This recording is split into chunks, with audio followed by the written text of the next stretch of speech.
ಬೆಂಗಳೂರಿಂದ 60 ಕಿಲೋಮೀಟ್ರ್ ಈಗ ನಂದಿ ರೂಟ್ಗೆ ಬಂದಿದ್ದೀವಿ. ಇಲ್ಲಿ ಕಾಣ್ತೈತಲ್ಲ ನಂದಿ ಬೆಟ್ಟಕ್ಕೆ ದಾರಿ ಅಂತೇಳಿ 8 ಕಿಲೋಮೀಟ್ರ್ ಇದೆ ಇಲ್ಲಿಂದ.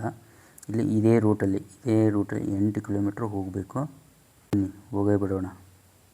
ಇನ್ನು ಬೆಟ್ಟಕ್ಕೆ 7 ಕಿಲೋಮೀಟ್ರ್ ಇರೋಕ್ಕಿಂತ ಮುಂಚಿತವಾಗಿ ಇಲ್ಲೇ ಟಿಕೆಟ್ ತೊಗೋಬೇಕು. ಪಾರ್ಕಿಂಗು ಟಿಕೆಟ್ ಕೂಡ ಇಲ್ಲೇ. ಇನ್ನು 7 ಕಿಲೋಮೀಟ್ರ್ ಇದೆ. ಇಲ್ಲೇ ಟಿಕೆಟ್ ಖರೀದಿ ಮಾಡ್ಕೊಂಡು ಹೋಗ್ತಾ ಇರಬೇಕಷ್ಟೆ.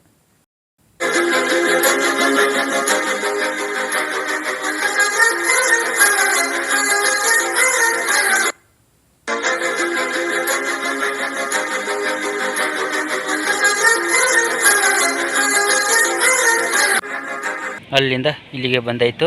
ಇನ್ನೊಂದು ಸ್ವಲ್ಪನೇ ಇರೋದು. ಬನ್ನಿ ಮೇಲೆ ಹತ್ತೇ ಬಿಡೋಣ. ನೋಡಿ ಇಲ್ಲಿ ಕಾಣ್ತಿದ್ದಾರೆ ನಂದಿ ಗಿರಿಧಾಮಕ್ಕೆ ಸುಸ್ವಾಗತ. ಇದೇ ಕೋಟೆ, ನಂದಿ ಬೆಟ್ಟಕ್ಕೆ ಇದೇ ಕೋಟೆ. ಇನ್ನು ಒಳಗಡೆ ಇರೋದು ಸ್ಟೋರಿನ ಪ್ರತಿಯೊಂದು ಹೇಳ್ತೀನಿ. ಬನ್ನಿ ಹೋಗೋಣ ಒಳಗಡೆನೆ. ಮೈಸೂರು ಚೋಳರ ಸೋಲಿನ ಕತೆ ಇಲ್ಲಿದೆ. ಬನ್ನಿ ನಿಮ್ಗೆ ಹೇಳ್ತೀನಿ. 1791ರಿಂದ ಅಕ್ಟೋಬರ್ 19 ಅಲ್ಲಿ ಕೋಟೆ ಕಾಣ್ತೈತಲ್ಲ ಹೊಡೆದಿರೋದು. ಆ ಕೋಟೆನ ಹೊಡೆದು ನಮ್ಮ ಚೋಳರನ್ನು ಮೊಟ್ಟ ಮೊದಲ ಸೋಲಾಯಿತು. 1791 1947ರಿಂದ ಈ ನಂದಿದುರ್ಗ ಬ್ರಿಟಿಷರ ಕೈಯಲ್ಲಿತ್ತು. ಅದು ಫಸ್ಟ್ ಎಂಟ್ರೆನ್ಸ್ ಕೋಟೆ. ಇದು ಕೋಟೆ, ನಂದಿ ಬೆಟ್ಟದ ಕೋಟೆ, ನಂದಿ ಹಿಲ್ಸು. ಆಗಿನ ಕಾಲದಲ್ಲಿ ಕಟ್ಟಿರುವಂಥ ಕೋಟೆ ನೋಡಿ. ಅದೇ ಕಲ್ಲಿಂದ ಈ ಡೋರು ಎಷ್ಟು ದೊಡ್ಡದಾಗಿದೆ ನೋಡಿ. ಆವಾಗ ಕಬ್ಬಿಣದ ಸಿಗ್ತಾ ಇರಲಿಲ್ಲ. ಇದ್ರ ನಿಂತೆ ದೊಡ್ಡದಾಗಿ ಹೇಗೆ ನಿರ್ಮಿಸಿದರೆ ನೋಡಿ ಇದಕ್ಕೂ. ಇನ್ನು ಒಳಗಡೆ ಹೋಗೋಣ ಬನ್ನಿ. ಏನೇನಂತೆಲ್ಲ ತಿಳ್ಕೊಳ್ಳೋಣ. ವಾಟರ್ ಬಾಟ್ಲು ದಯವಿಟ್ಟು ಒಳಗಡೆ ಬಿಡೋದಿಲ್ಲ, ನೀವು ಅಲ್ಲೇ ಇಟ್ಟು ಬರ್ಬೋದು. ವಾಟರ್ ಬಾಟ್ಲ್ ತಂದಿಲ್ಲ ನಾವು. ವೆಲ್ಕಮ್ ಟು ನಂದಿ ಬೆಟ್ಟಕ್ಕೆ ಸುಸ್ವಾಗತ ಅಂತ. ಇಲ್ಲ ಟಿಪ್ಪು ಸುಲ್ತಾನ್ ವಸತಿಗೃಹ ನಂದಿದುರ್ಗ. ಇದ್ರ ಕಥೆ ನಾನು ನಿಮಗೆ ಹೇಳ್ತೀನಿ ಬನ್ನಿ. ಅಲ್ಲಿ ಕಾಣ್ತೈತಲ್ಲ ಆ ಮನೆಯಲ್ಲಿ ಟಿಪ್ಪು ಅವರು ಬೇಸಿಗೆ ಕಾಲದಲ್ಲಿ ವಿಶ್ರಾಂತಿ ಪಡ್ತಿದ್ದ ಮನೆ ಇದು. ಕಾಣ್ತೈತಲ್ಲ ನಿಮಗೆ ಬೇಸಿಗೆ ಕಾಲದಲ್ಲಿ. ಒಳಗಡೆ ನಿಮಗೆ ಹಾಗೆ ತೋರಿಸ್ತೀನಿ ಬನ್ನಿ. ಇದು ನೋಡಿ ಈಗ ಪ್ಲಾಸ್ಟರ್ ಮಾಡಿದ್ದಾರೆ ಅನಿಸುತ್ತೆ. ಇದು ಪ್ಲಾಸ್ಟರ್ ಇತ್ತೀಚೆಗೆ ಮಾಡಿರುವಂಥ ಡೋರ್ಗಳು. ಹಳೆ ಡೋರ್ಗಳು ಈಗಿಲ್ಲ. ಮೇಲೆ ಬರುವಾಗಲೇ ಮಂಗಗಳ ಸ್ವಾಗತ ಆಯಿತು ನಮಗೆ. ಈ ಮಂಗಗಳ ಕತೆ ಹೇಳೋಕ್ಕೆ ಇಲ್ಲಿ ಏನಿಲ್ಲ, ಸುಮ್ಮನೆ ಇಡ್ಲಿ ಅಂತ ಇದೊಂದು ಶೂಟ್ ಕೂಡ ಮಾಡಿಬಿಟ್ಟಿದ್ದೀವಿ. ಕತೆ ಇಲ್ಲಿ ಮುಂದೆ ಇರೋದು ಬನ್ನಿ. ಇಲ್ಲಿನ ನಿಸರ್ಗ ಸೇವಕ್ಕೆ ಎಷ್ಟು ಹೇಳಿದ್ರೂ ಸಾಲದು, ಅಷ್ಟು ನೋಡ್ಬೋದು ಇದೆ ಒಳ್ಳೆ. ಇಲ್ಲಿ ಇದಕ್ಕೆ ಇನ್ನು ಮುಂದೆ ನೋಡೋದಿದ್ದಿದೆ. ಇದ್ರ ಕತೆ ಹೇಳ್ತೀನಿ ಬನ್ನಿ. ಇದು ಅಮೃತ ಸರೋವರ ಅಂತ ಹೇಳ್ತಾರೆ. ದಿವಾನ್ ಮಿರ್ಜಾ ಸಾಹೇಬರು ನಿರ್ಮಿಸಿದರು ಇದು. ಇನ್ನು ಇಷ್ಟೇ ಅಲ್ಲ, ನೋಡೋದು ತುಂಬ ಇದೆ. ಇನ್ನು ಮೇಲೆ ಹತ್ಕೊಂಡು ಹೋಗಬೇಕು. ಮೇಲೆ ಇದ್ದಾವೆ ನೋಡುವಂಥ ಪ್ಲೇಸ್ಗಳು. ಪ್ರತಿಯೊಂದು ಟಿಪ್ಪು ಡ್ರಾಪು ಪ್ರತಿಯೊಂದು ಹೇಳ್ಕೊಡ್ತೀನಿ ಬನ್ನಿ. ಇನ್ನೇನು ಮೇಲೆ ಹತ್ತಿ ಬಂದಾಯಿತು. ಇನ್ನೆಲ್ಲ ನಿಮ್ಮನ್ನ ತೋರಿಸೋದೊಂದೇ ಬಾಕಿ. ಬನ್ನಿ. ಇಲ್ಲಿ ಹೇಳುವಂಥದ್ದು ಏನಿಲ್ಲ, ಇದೊಂದು ಶೂಟ್ ಪಾಯಿಂಟು. ಚೋಳರು ಇಲ್ಲಿಂದ ಕೆಳಗಡೆ ಬ್ರಿಟಿಷರು ಬರೋದನ್ನು ನೋಡ್ತಿದ್ರು ಅಂತ ಹೇಳ್ತಾರೆ. ಇದಕ್ಕೆ ಇದೇನಂಥದ್ದು ಹೇಳುವಂಥದ್ದು ಏನಿಲ್ಲ ಕತೆ. ಮುಂದೆ ಇದೆ ಬನ್ನಿ ಕತೆ. ಟಿಪ್ಪು ಡ್ರಾಪ್ ಅರ್ಕಾವತಿ ನದಿ ಮೂಲ. ಇಲ್ಲಿ ಮುಂದೆ ಈ ರೂಟಲ್ಲಿ ನಾವು ಹೋಗ್ತಾ ಇರಬೇಕು. ಹಾಗೆ ಮುಂದೆ ನಡ್ಕೊಂಡು ಹೋದರೆ ಅರ್ಕಾವತಿ ನದಿ ಸಿಗುತ್ತೆ. ಫಸ್ಟು ಆ ನದಿ ನೋಡೋಣ ಅಂತ ಹೋಗ್ತಾ ಇರೋದಷ್ಟೇ. ಇಲ್ಲೂ ಕಾಣಿಸ್ತಾ ಇದೆಯಲ್ಲ ನಿಮಗೆ ಈಗ ಕಾಣಿಸ್ತಾ ಇದೆ ಅರ್ಕಾವತಿ ನದಿ ಮೂಲ. 7 ನದಿ ಇದೆ ಅಂತ ಹೇಳ್ತಾರೆ ಅರ್ಕಾವತಿ ನದಿ ಮೂಲ. ಇಲ್ಲಿ ನಮಗೆ ಸಿಗೋದು ಒಂದೇ ನದಿ, ಅರ್ಕಾವತಿ ನದಿ ಮೂಲ. ಅದನ್ನು ನೋಡೋಕ್ಕಂತಲೇ ಹೋಗ್ತಾ ಇರೋದು. ಕೆಳಗಡೆ ಗಿಡ ಮರ ಪ್ರತಿಯೊಂದು ಬಿದ್ದಿದ್ದಾವೆ. ಇಲ್ಲಿ ಯಾರಿಗೂ ಹೋಗ್ಬಿಡಲ್ಲ. ಕೆಲವು ನಾವು ಪರ್ಮಿಷನ್ ತೊಗೊಂಡು ಮಾತ್ರ ಹೋಗ್ತಾಯಿದ್ದೀವಿ ಅಷ್ಟೇ. ಇದು ಸಿಕ್ಕೇ ಬಿಡ್ತು ಅರ್ಕಾವತಿ ನದಿ ಮೂಲ. ಇದು 1 ಪಾಯಿಂಟು. ಇನ್ನೂ 6 ಪಾಯಿಂಟ್ ಇದ್ದಾವೆ. ಇನ್ನೂ ಅದು ಕೆಳಗಡೆ ಹೋಗೋಕ್ಕೆ ರೂಟ್ ಇಲ್ಲ. ಅದಕ್ಕೋಸ್ಕರ ಮುಂದೆ ಹೋಗೋಕ್ಕಾಗಿಲ್ಲ ನಮಗೆ. ಇದು ಅರ್ಕಾವತಿ ಉಗಮ ಸ್ನಾನ ಅಂತ ಹೇಳ್ತಾರೆ ನೋಡಿ. ಇದು ನಿಮ್ಗೆ ಕಾಣಿಸ್ತಾ ಇದೆಯಲ್ಲ, ಇದೇ ಸ್ನಾನ ಮಾಡ್ತಿದ್ರು ಅರ್ಕಾವತಿ. ತುಂಬ ಹಳೇ ಕಾಲದ ಬಾವಿ. 100 ವರ್ಷ 10,100 ವರ್ಷ ಹಳೆಯದ ಬಾವಿ ಇದು ಅರ್ಕಾವತಿ.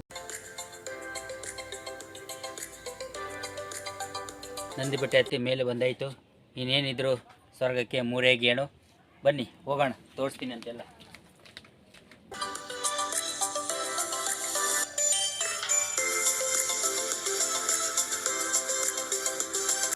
ಫುಲ್ಲು ಕಾಡು ಗುರು ಇದು. ನೋಡ್ತಾ ಇದ್ರೆ 2 ಕಣ್ಣು ಸಾಲದು. ಇಷ್ಟೆಲ್ಲ ತೋರಿಸಿದ ಮೇಲೆ ನಿಮಗೆ ಇನ್ನು ಟ್ರಿಪ್ಪು ಡ್ರಾಪ್ ತೋರಿಸ್ತಾ ಇರ್ತೀನಿ ನಾನು ನಿಮಗೆ. ಬನ್ನಿ ಟ್ರಿಪ್ಪು ಡ್ರಾಪನ್ನು ನೋಡ್ಕೊಂಡು ಬರೋಣ. ನೋಡಿ ಇದೇ ಟ್ರಿಪ್ಪು ಡ್ರಾಪು, ಇದೇ ರೂಟಲ್ಲಿ ನಾವು ಹೋಗಬೇಕಾಗಿರೋದು. ಹೋಗ್ತಾ ಅಲ್ಲಿ ಕಾಣ್ತೈತಲ್ಲ ಅದೇ ಟಿಪ್ಪು ಡ್ರಾಪ್. ಅಲ್ಲಿಂದನೇ ಟಿಪ್ಪು ಅವರು ಇಲ್ಲಿಂದ ಜಿಗಿದು ಮರಣ ಹೊಂದಿದರು. ಯಾವುದೇ ಕಾರಣಕ್ಕೂ ಬ್ರಿಟಿಷರ ಕೈಯಲ್ಲಿ ನಾನು ಸಾಯಕೂಡದು ಅಂತೇಳಿ ಇಲ್ಲಿಂದನೇ ಕುದುರೆ ಮೇಲಿಂದ ಜಿಗಿದು ಸಾವನ್ನಪ್ಪಿದರು. ಇದೇ ಪ್ಲೇಸಲ್ಲಿ ನೋಡಿ ಕಾಣಿಸ್ತೈತಲ್ಲ ಪ್ಲೇಸು, ಇದೇ ಪ್ಲೇಸಲ್ಲಿ ಅದು ಕಾಣ್ತೈತಲ್ಲ ಶ್ರೀ ಯೋಗಾನಂದೇಶ್ವರ ಸ್ವಾಮಿ ದೇವಾಲಯ ಹಿಂದಿನ ಬಾಗಲು ಅದು. ಇನ್ನು ಮುಂದ್ಗಡೆ ಹೋಗೋಣ ಬನ್ನಿ.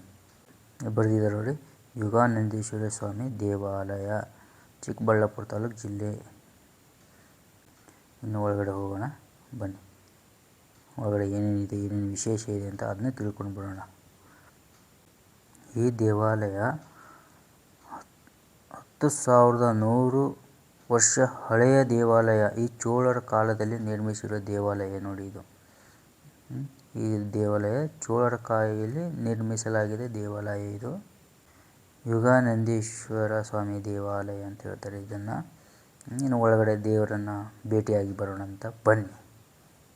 ಹೋಗೋಕ್ಕಿಂತ ಮುಂಚೆ ಇದು ಮುಂದ್ಗಡೆ ಒಂದು ಚಿಕ್ಕ ಬಾಗಿಲು ಕಾಣ್ತದೆ, ದೇವರು ಕಾಣಿಸ್ತಾನೆ, ನಂದೀಶ್ವರ ದೇವರು ಕಾಣಿಸ್ತಾನೆ ನೋಡಿ. ಇಲ್ಲಿಂದಾನೆ ಚಿಕ್ಕ ಬಾಗಿಲು ಎದುರುಗಡೆನೆ. ಫಸ್ಟ್ ಆಚೆಯಿಂದ ನೋಡ್ಬೋದಿತ್ತು, ಇವಾಗೆಲ್ಲ ಒಳಗಡೆನೆ ಬಿಡ್ತಾ ಇದ್ದಾರೆ. ಹೋಗ್ಬೇಕಾದಲ್ಲಿ ಕೈ ಕಾಲು ತೊಳ್ಕೊಂಡು ಹೋಗಲೇಬೇಕು ನೋಡಿ. ಒಳಗಡೆ ಹೋಗ್ತಾ ಇದ್ದೀವಿ. ಇದು ಏನು ಹಿಂದಕಿನ ಕಾಲದಲ್ಲಿ ಕಲ್ಲಿನ ನೆಲದ ಮೇಲೆ, ಕಲ್ಲಿನ ಮೇಲೆ ಶಿಲೆಗಳು ರಚಿಸಿದ್ದಾರೆ ಆ ಥರ. ಅದೇ ನಂದೀಶ್ವರ ದೇವಸ್ಥಾನ. ದೇವರು ಆಚೆ ಬಂದ್ವಿ. ಬಂದ ತಕ್ಷಣ ಇಲ್ಲಿ ಕೆಲವೊಂದು ಪ್ರದರ್ಶನಕ್ಕೆ ಇದ್ದಾವೆ ನೋಡಿ. ಆಗಿನ ಕಾಲದ ಮರದ್ದು ಇದು. ಇದೇನು ಕೈಯಿಂದ ನಿರ್ಮಿಸಿದಲ್ಲ, ಯಾವುದಲ್ಲ, ಹಳೆಯ ಕಾಲದು. 10,000 ಹಿಂದಿನ ವರ್ಷದ ಹಳೆಯ ಕಾಲದ ಇದು. ಪ್ರತಿಯೊಂದು ಚಿಕ್ಕ ಚಿಕ್ಕ ವಿಗ್ರಹಗಳು ಕಾಣ್ತಿದೆಯಲ್ಲ, ಪ್ರತಿಯೊಂದು ಹಳೆಯ ಕಾಲದ್ದು. ಈ ನೋಡಿ ಕಲ್ಲಿನ ಮೇಲೆ ಕೆತ್ತನೆ ಆಗಿರುವುದಾಗಲಿ ಪ್ರತಿಯೊಂದು ನೋಡಿ. ಇದ್ರ ಬಗ್ಗೆ ನಮ್ಗೆ ಅಷ್ಟು ಸ್ಟೋರಿ ಗೊತ್ತಿಲ್ಲ. ಇದು ಕಲ್ಲಿನ ಮೇಲಿನ ಕತೆ ನಮಗೂ ಅದು ಸ್ಟೋರಿಯಲ್ಲಿ ಇರಲಿಲ್ಲ, ಅದು ಕೂಡ ನಾವು ಹೇಳಿಲ್ಲ. ಇನ್ನು ನಂದೀಶ್ವರ ದೇವಸ್ಥಾನದಿಂದ ಆಚೆ ಹೋಗಿ ನೋಡೋಣಂತೆ. ಒಂದು ವಿಶೇಷವಾದಿದೆ, ಅದು ನಿಮಗೆ ತೋರಿಸ್ತೀನಂತೆ ಬನ್ನಿ. ನಂದೀಶ್ವರ ದೇವಸ್ಥಾನ ಕೈ ಮುಗಿದು ಹೋಗ್ತಾ ಇರೋಣ ಆಚೆ.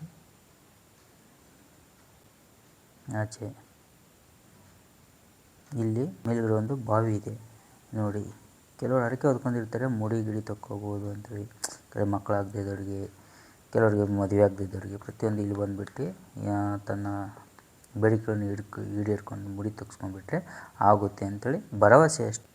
ಇಲ್ಲಿ ಕಾಣ್ತಿರೋದು ಗಾಂಧಿ ನಿಲಯ ಅತಿಥಿಗೃಹ. ಅಂದರೆ ಇದಕ್ಕೆ ಕಾರಣ ಏನಂದರೆ, ಅವಾಗ ಗಾಂಧೀಜಿಯವರು ಇಲ್ಲಿ ಬಂದು ಭೇಟಿ ಕೊಟ್ಟಿದ್ದರಂತೆ. 56 ದಿನ ತಮ್ಮ ಆರೋಗ್ಯ ಸುಧಾರಣೆಗೋಸ್ಕರ, ಅಂದರೆ ಅವರ ಆರೋಗ್ಯ ಇದ್ರಿಗೋಸ್ಕರ ಏನೋ ಅವಾಗ ಬಂದುಬಿಟ್ಟು ಇಲ್ಲಿ 56 ದಿನ ವಾಸವಾಗಿದ್ದರು ಅಂತ ಹೇಳ್ತಾರೆ. ಇಲ್ಲಿ ಟಿಪ್ಪು ಅವರ ಜೊತೆಗೆ ವಿಶ್ರಾಂತಿಗೋಸ್ಕರ. ಇದು ಕಾಣ್ತಿದೆ ನಿಮಗೆ, ಇದು ಲಾರ್ಡ್ ಕಬ್ಬನ್ ಅರಮನೆ ಅಂತ ಹೇಳ್ತಾರೆ. ಇದನ್ನ ಅವರು ಇದು ಮಾಡಿದ್ರು.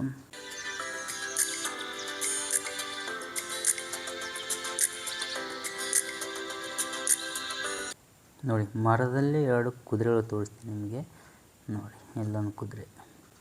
ಇದೊಂದು ಶೂಟ್ ಪಾಯಿಂಟು ಕಾಣಿಸ್ತಿದೆಯಲ್ಲ ನಿಮಗೆ, ತುಂಬ ಚೆನ್ನಾಗಿದೆ. ಇಲ್ಲಿ ನಮಗೆ ಫೋಟೋ ಹೇಗೆ ಬೇಕಾದ್ರೆ ತಗೋಬಹುದು. ಇದೊಂದು ಸನ್ರೈಸ್ ಪಾಯಿಂಟು. ಬಡಪ್ಪ ಅದ ಶಿಲ್ಪಿ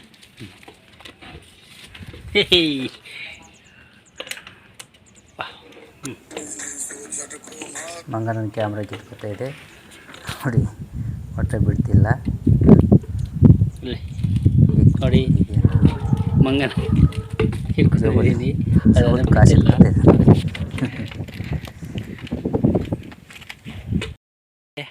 ಆಟದ ಮೈದಾನ ಕೂಡ ತೋರಿಸ್ತೀನಿ ಬನ್ನಿ ನೋಡಿ. ಫ್ಯಾಮಿಲಿ ಜೊತೆಗೆ ಬಂದರೆ ಆಟ ಆಡೋಕ್ಕೆ ಪ್ರತಿಯೊಂದು ಇದೆ ಇಲ್ಲಿ ಈ ಬೆಟ್ಟದಲ್ಲಿ ನೋಡಿ.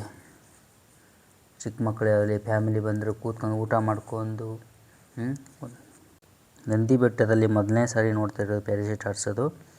ಪ್ಯಾರಾಶೂಟ್ ಹಾರಿಸೋ ಪ್ರಯತ್ನ ಪಡ್ತಿದ್ದಾರೆ, ಆದರೆ ವಿಫಲವಾಗ್ತಿದೆ.